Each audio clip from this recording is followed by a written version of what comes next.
Hiniling ng Office of the Prosecutor at the Office of the Public Counsel for Victims sa OPCV sa International Criminal Court o ICC Appeals Chamber na ibasurang apila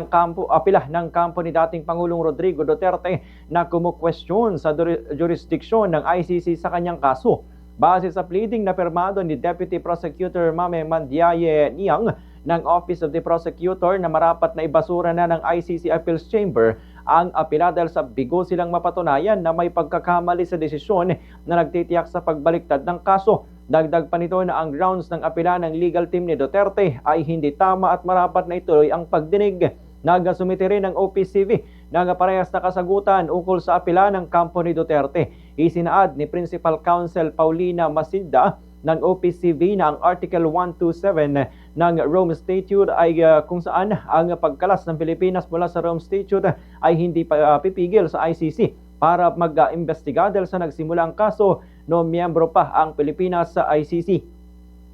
Magugunit ang hiniling ng legal team na Duterte sa ICC na kung maaari ay baliktarin ang ruling dahil sa usapin ng jurisdiction kung saan walang legal na basehan ng mga ito dahil sa hindi na miyembro ng ICC ang Pilipinas. Kasalukuyan nakapiit si dating Pangulong Duterte sa ICC dahil sa kampanya nito sa war on drugs mula nang ito'y alkalde ng Davao City at Pangulo ng Pilipinas.